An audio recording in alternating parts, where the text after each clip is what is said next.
오늘은 사도행전 11장 본문을 가지고 하나님을 막지 말라라는 제목으로 말씀의 은혜를 나누겠습니다. 여러분은 신앙적으로 바른 일을 하고도 오히려 다른 사람에게 비난을 받거나 예상치 못한 어려움을 겪어본 경험이 있으십니까? 오늘 본문에서 베드로는 예루살렘 교회 전체의 거센 비난 앞에 서 있습니다. 평생을 보수적인 유대인으로 살아온 그가 이방인의 집에서 함께 음식을 먹으면서 교제했기 때문입니다. 사도 베드로는 로마의 백부장인 이방인 고넬료 일가에게 복음을 전했습니다. 그리고 그 가정에 임하는 성령의 놀라운 역사를 현장에서 목격했습니다.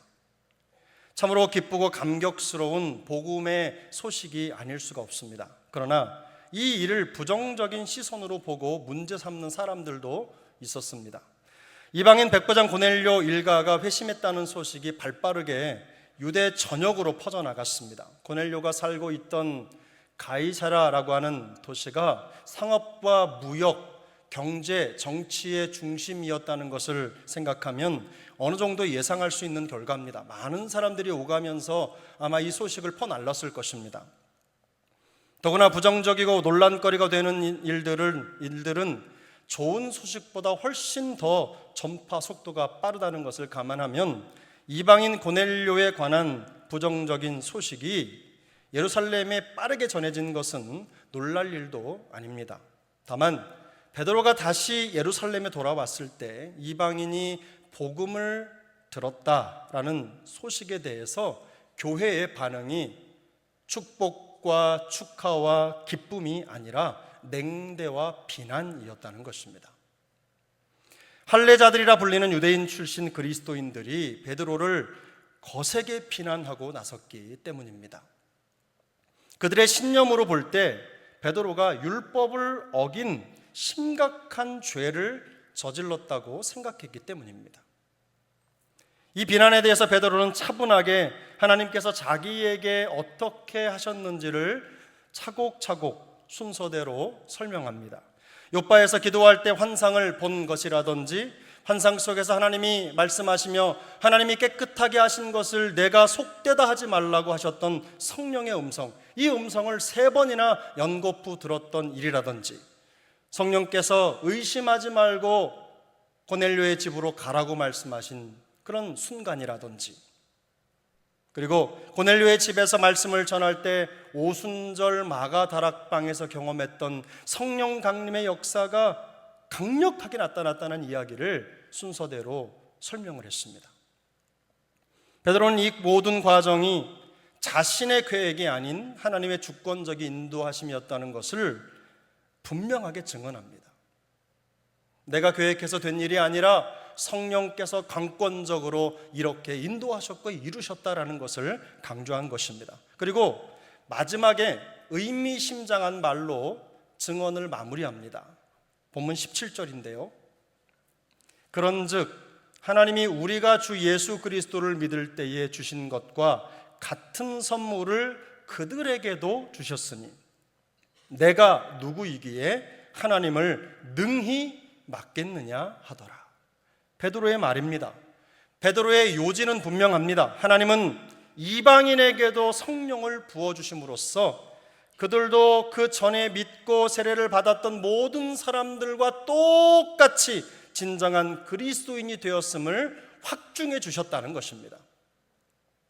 베드로의 말을 잘 정리해보면 그 의도가 더 분명하게 드러납니다. 이런 말입니다.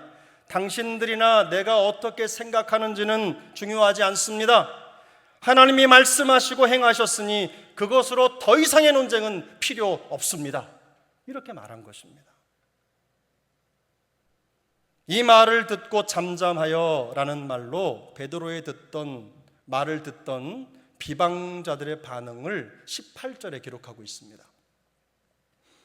모든 일을 하나님이 하셨고 누가 하나님을 막겠느냐는 베드로의 논리정연한 설명에 그들 모두가 설득된 것입니다. 결국 그들은 비난의 입장을 바꿔서 이 일을 행하신 하나님을 찬양합니다. 그리고 이렇게 말합니다. 하나님께서 이방인에게도 생명 얻는 회개를 주셨더라. 하나님께서 이방인에게도 생명 얻는 회개를 주셨다다. 이런 결론에 이르게 되었습니다. 천만다행인 것은 예루살렘 교회를 비난과 논쟁으로 갈라놓을 뻔했던 큰 사건이 하나님이 하신 일을 찬양하는 해피엔딩으로 마무리되었다는 것입니다. 베드로가 성령의 인도를 통해 이방인들과 함께 경험한 일을 간증하는 동안 이 말을 듣고 있던 비방자들, 이 비난자들의 마음속에도 격렬한 씨름이 일어났을 것입니다. 새로운 변화와 도전을 받아들여야 할 것인지 아니면 말 것인지를 선택해야 했기 때문입니다. 결국 그들은 이 변화가 하나님으로부터 난 것임을 인정합니다. 그리고 그 변화를 받아들이기로 결정합니다. 수백 년간 지켜온 관습과 전통을 넘어야 하는 쉽지 않은 결정이 있었을 텐데도 그들은 하나님이 하신 일을 받아들이는데 망설임이 없어 보입니다. 복음을 받아들였음에도 지극히 전통적이고 관습적인 틀을 벗어나지 못했던 그동안의 예루살렘 교회였습니다. 하지만 이번 일을 계기로 베드로에 대한 오해를 풀고 하나님의 주권적인 사역에 마음을 열게 된 것입니다. 이 사건이 우리에게 주는 매우 인상적인 교훈이 있습니다. 그 교훈 첫 번째는 이것입니다. 하나님의 일 때문에 교회가 갈등을 겪을 수 있다는 것입니다. 하나님의 일 때문에 교회가 갈등 속에 휘말릴 수 있다는 거예요. 본문 2절 3절입니다. 함께 읽습니다. 베드로가 예루살렘에 올라갔을 때에 할례자들이 비난하여 이르되 내가 무할례자의 집에 들어가 함께 먹었다 하니, 이 비난이라는 말은 그냥 한두 마디쯤 경고한 말이 아닙니다. 신랄하게 그의 행동을 비판한 것입니다. 베드로를 비난하는 할례자들은 예수님을 영접한 유대인들입니다. 그러나 극단적인 유대주의자들이었기 때문에 이방인에 대한 혐오증을 아직도 버리지 못했어요. 그들은 이방인들이 구원을 받으려면 유대인처럼 할례를 받아야 하고 율법을 지켜야 한다고 주장했습니다. 이들이 베드로를 비난하는 이유는 하나님의 말씀이나 복음에 대한 시시비비가 아닙니다. 그들이 일부러 거짓으로 베드로를 모함해서 지도력을 무너뜨리려고 하는 것도 아닙니다. 다시 말해서 예루살렘 교회의 할례자들은 비난하는 모습으로 등장해서 그렇지 악한 사람들이 아닙니다. 이들 역시도 하나님을 사랑하는 사람들이었습니다. 다만 하나님의 율법을 지키려는데 마음이 특심한 열심을 가지고 있었던 사람들이었어요. 그러나 바로 거기에 치명적인 문제가 있었습니다. 오래된 유대 전통을 버리지 못한 데서 생겨난 잘못된 신념이 그들 안에 뿌리 박혀 있었던 것입니다. 잘못된 신념은 잘못된 가치 판단의 원인이 될 수 있습니다. 그들은 하나님의 백성은 오직 할례를 받고 유대의 율법을 지키는 유대인이어야 한다는 잘못된 신념에 빠져 있었습니다. 이방인이라 하더라도 먼저 유대인으로 귀화해서 할례를 받고 유대인들이 지키는 모든 율법을 지켜야지만 구원을 받는다고 생각을 했어요. 사실 거짓말을 하는 사람은 거짓이 드러나면 무너지기 때문에 힘을 잃습니다. 진실 앞에 무너지는 것이죠. 하지만 자신의 신념을 고집하는 사람들은 자신이 지금 옳은 일을 하고 있다고 생각하기 때문에 절대로 자기 생각을 버리지 않습니다. 고집을 꺾지 않아요. 생각을 꺾지 않습니다. 그들이 베드로에게 어떻게 그런 행동을 할 수 있냐고 비난을 하고 어떻게 사도가 그런 행동을 했느냐라고 말하는 것도 그 신념 때문입니다. 믿음이나 말씀 때문이 아니에요. 그들이 가지고 있는 전통과 신앙의 신념을 벗어났다고 생각했기 때문에 베드로를 비난하고 있는 것입니다. 우리 중에는 베드로를 비난하는 할례자들이 옳은 일을 하고 있다고 생각하는 사람은 아무도 없으실 겁니다. 그들이 이미 예수 그리스도의 복음의 의미를 제대로 이해하지 못하고 있다는 것을 너무 잘 알고 있기 때문입니다. 우리는 마치 하늘에서 땅을 내려다보는 것처럼 이들이 잘못된 행동을 하고 있다는 걸 알고 있어요. 베드로와 이들 중에 누가 더 잘못했느냐, 잘못 말하고 있느냐, 잘못 생각하고 있느냐를 판단하라고 하면 우리는 바로 정답을 말할 수 있습니다. 왜냐하면 이 모든 걸 알고 있기 때문입니다. 하지만 당시에 그들은 달랐습니다. 자신들의 신념이 맞고 베드로가 틀렸다고 생각했기 때문에, 그런 확신이 들었기 때문에 베드로를 비난하고 있는 것입니다. 사실 며칠 전까지만 하더라도 베드로도 이들과 똑같은 사람이었습니다. 이들과 똑같은 생각을 하고 똑같이 이방인들을 멸시했던 사도였어요. 하지만 성령을 따라 행하면서 베드로의 그 굳은 사고와 잘못된 신념이 깨졌습니다. 완전히 다른 사람이 된 것입니다. 며칠 만에 완전히 사람이 180도 바뀌어서 나타난 거예요. 반대로 예루살렘의 성도들은 베드로처럼 환상을 받지도 못했고, 그리고 의심하지 말고 가이사랴로 가라는 성령의 음성도 듣지 못했습니다. 예수 그리스도의 복음을 통해 온 세상을 구원하시려는 하나님의 의도를 구체적으로 깨닫게 된 베드로의 경험이 그들에게는 전혀 없었던 것입니다. 바로 여기에서 신념의 차이가 생겼고, 그 신념의 차이가 교회 내에 갈등을 만들게 된 것입니다. 더 정확하게 말씀을 드리면 하나님의 일 때문에 갈등이 생긴 것이 아닙니다. 하나님의 뜻을 이해하는 성도 각각의 신념의 차이가 갈등의 원인이 된 것입니다. 물론 베드로와 예루살렘 교회 성도들 사이의 갈등은 일시적인 것이었습니다. 오래가지 않았어요. 하지만 하나님의 주권적인 선교 사역에 쓰임받는 인간 동역자들 사이에 이런 갈등과 혼란과 분규가 발생했다는 점이 우리에게는 매우 인상적입니다. 거룩한 일을 하는데 거룩한 일을 하는 사람들 속에서도 갈등이 있다는 점이 놀라운 것이죠. 교회는 그저 평안해야 합니다. 교회는 사랑이 넘쳐야 합니다. 어떤 일에든지 총화단결해야 합니다. 이게 안 돼서 교회가 이렇지 못해서 은혜가 안 된다, 이렇게 말씀하시는 분들이 종종 있습니다. 물론 그분들의 말씀이 틀린 게 아닙니다. 교회는 그래야 합니다. 사랑이 넘쳐야 하고 은혜가 넘쳐야 하고 어떤 일에든지 총화단결해야 되는 것이 맞습니다.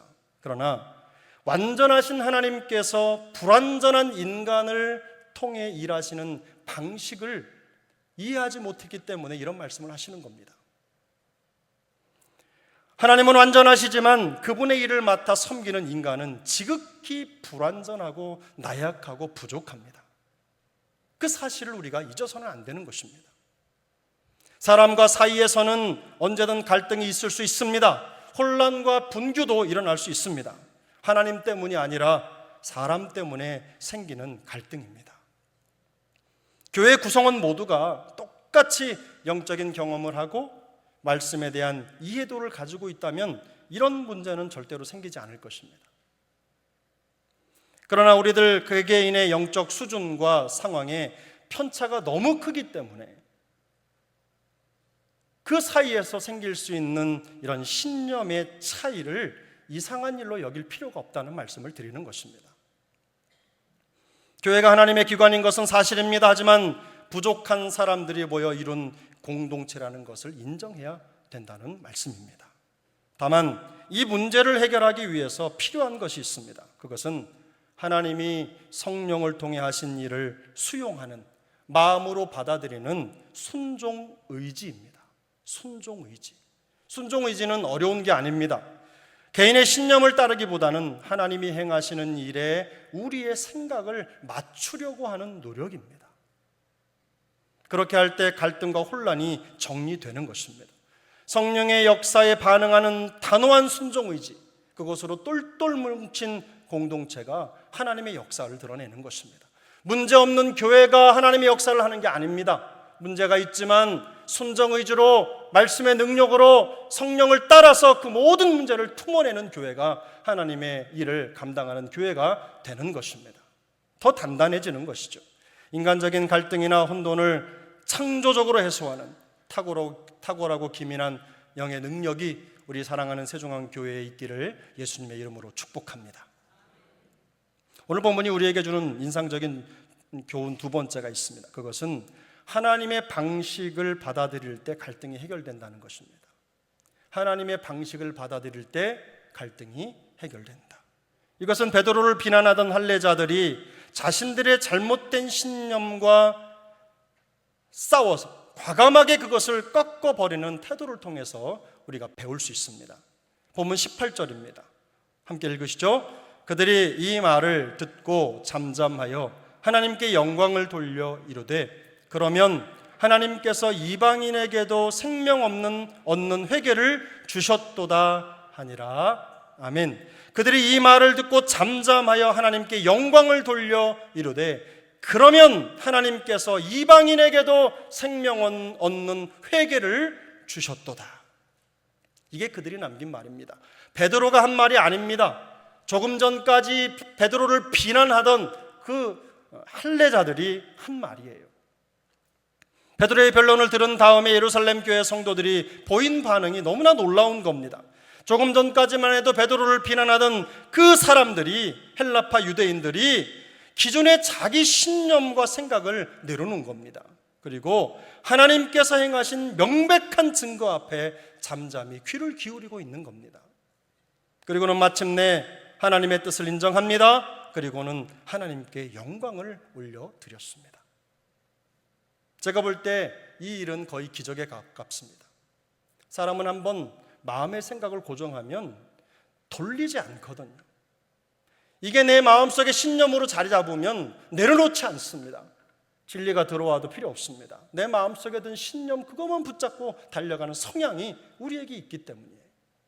그런데 조금 전까지만 하더라도 베드로를 비난하던 이 할례자들이 그 얼굴을 바꿔서 하나님을 찬양하는 것, 하나님께 영광을 돌려드리는 것, 이게 바로 기적입니다. 저는 이 사건을 보면서 바로 이것이 성령의 역사다.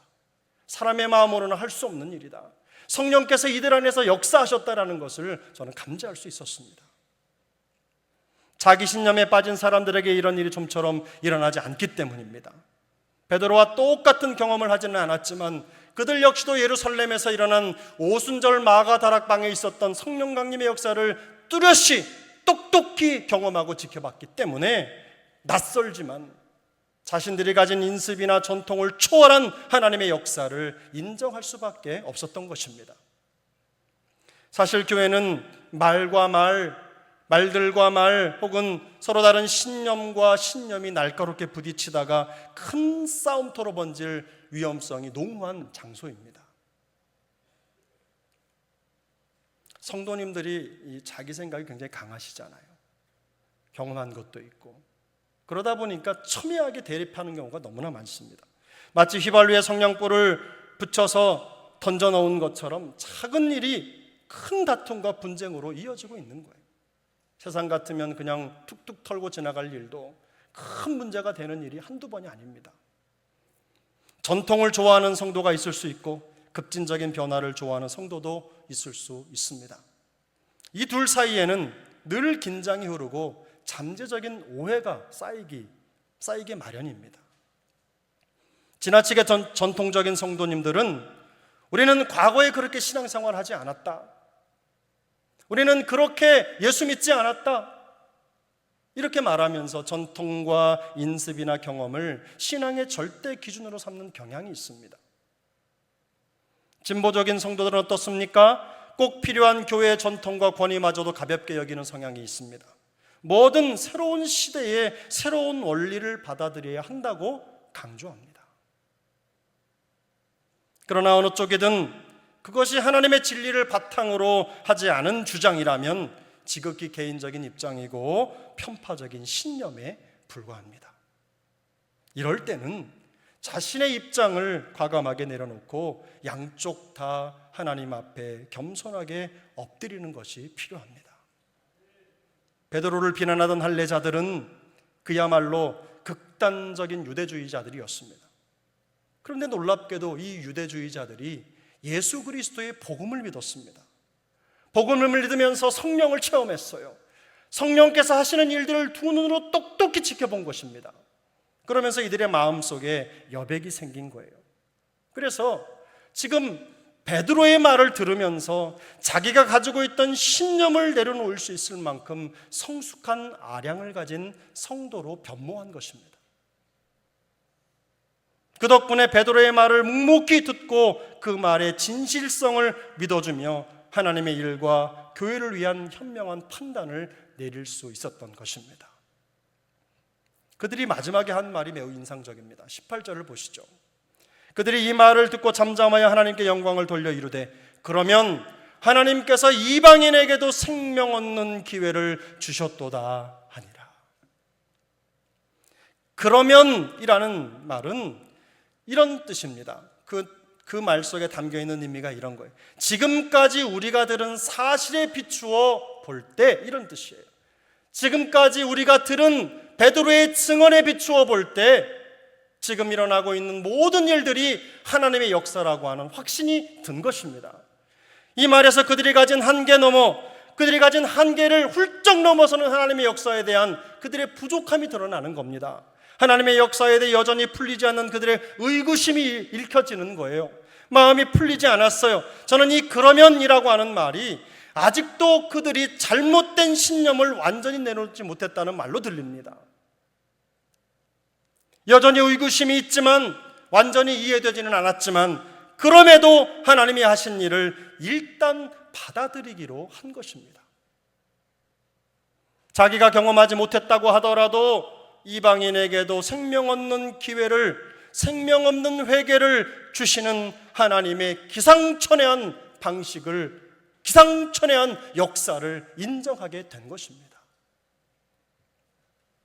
베드로와 할례자들 사이에 일어난 갈등의 해결은 인간적인 타협이나 해법에서 나온 것이 아닙니다.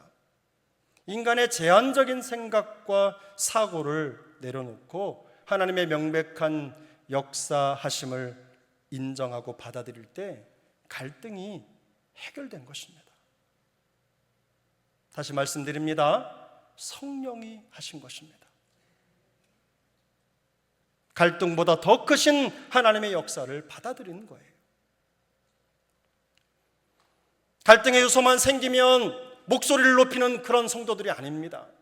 그런 일이 있으면 하나님의 역사를 바라보며 가슴으로 품고 기도하는 사람들이었어요. 귀를 열고 하나님의 음성을 들으려고 했어요. 이것이 교회의 갈등을 해결하는 가장 올바른 방법입니다. 불의를 넘기자는 말이 아닙니다. 오해하지 마십시오. 서로의 입장을 고수하기보다는 우리에게 일어난 일들을 통해서 하나님이 어떻게 일을 하시는지 하나님의 시선을 갖자는 말입니다. 장차 드러날 하나님의 뜻이 무엇인지 겸손하게 구하는 것입니다. 성경과 성령의 인도하심 앞에 우리의 생각을 굴복시키는 것입니다. 이것이 믿음입니다.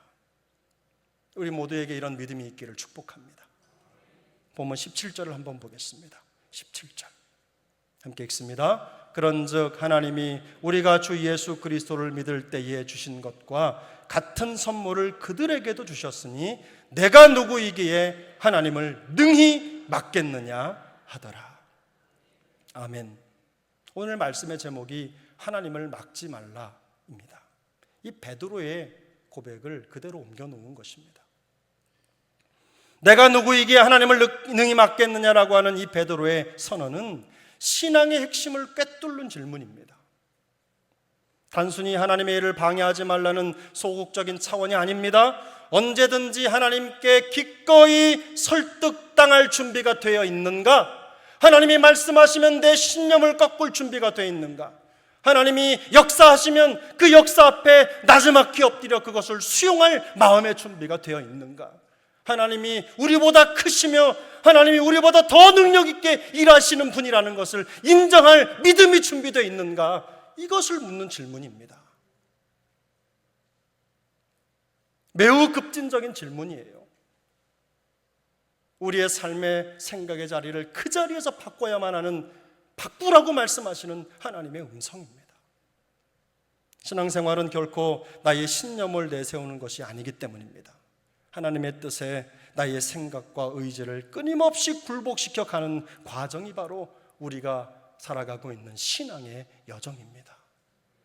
마치 단단한 철광석이 용광로의 뜨거운 불 속에서 완전히 녹아내려서 순전한 새 모습으로 재탄생이 되듯이 우리의 완고한 자아가 성령의 불 앞에 완전히 녹아내리고 말씀의 망치와 정으로 깨지고 부서지고 깎이는 그런 과정이 바로 신앙생활입니다. 이것이 바로 내가 누구이기에 하나님을 능히 맡겠느냐라는 베드로의 고백이 가진 진정한 의미입니다. 하나님의 말씀 앞에서, 그리고 하나님이 일하시는 방식 앞에서 언제든 깨어지고 부서지고 녹아질 수밖에 없는 우리 자신의 한계를 인정하는 것입니다. 끊임없이 하나님께 설득되고 낮아지는 것입니다. 우리의 감정이나 생각은 중요하지 않다. 하나님이 그렇다면 그런 것이다. 하나님이 말씀하셨으니 논쟁은 끝이다 라고 선언하는 것입니다. 하나님께서 우리의 방식에 적응하셔야 하는 것이 아니라 우리가 하나님의 방식에 익숙해져야 한다는 선포입니다. 19세기 영국의 설교자 찰스 스펄전 목사님은 이렇게 말했습니다. 진정한 회심은 우리의 의지가 하나님의 의지에 항복하는 것이다. 한 번 더 말씀드립니다. 진정한 회심은 우리의 의지가 하나님의 의지에 항복하는 것이다. 신앙생활은 끊임없는 굴복의 과정입니다. 정도의 차이는 있겠지만 우리 중에 하나님의 말씀과 방식 앞에서 부서지고 깨어지고 씻기지 않아도 되는 사람은 아무도 없습니다. 그러므로 우리 모두에게는 내가 누구이기에 하나님을 능히 맡겠느냐, 이 고백이 동일하게 필요합니다. 베드로만 이런 고백을 해서는 안 됩니다. 우리 모두가 다 하나님 앞에서, 성령의 역사 앞에서 이렇게 고백할 수 있어야 합니다. 내가 누구이기에 하나님을 능히 맡겠느냐. 때때로 우리는 하나님의 말씀과 가르침보다 경험에서 얻은 신념을 생각과 판단의 기준으로 삼는 경향이 있습니다. 그게 굉장히 강해요. 그러다 보니까 가끔은 잘못된 신념에 사로잡혀서 진심으로 헛소리를 하기도 합니다. 이론적으로는 하나님은 우리가 가진 생각의 틀을 훌쩍 뛰어넘어 일하실 수 있는 분이라는 것을 알면서도, 고백하면서도 실제로는 그런 하나님을 쳐다볼 생각조차도 하지 않는 것입니다. 인정하지 않는 거예요. 신앙생활을 무슨 계모임처럼, 취미생활처럼 하는 거예요. 예상하지 못한 방법, 예상치 못한 사람, 예상치 못한 때에 놀라운 일을 행하실 하나님을 놓치고 마는 것입니다. 그러나 신앙의 본질은 하나님께 설득당하는 것입니다. 내가 누구에게 하나님을 능히 맡겠느냐, 이 베드로의 고백이 우리가 하나님 앞에 서는, 하나님의 말씀 앞에 서는 신앙의 방식이 되어야 하는 것입니다.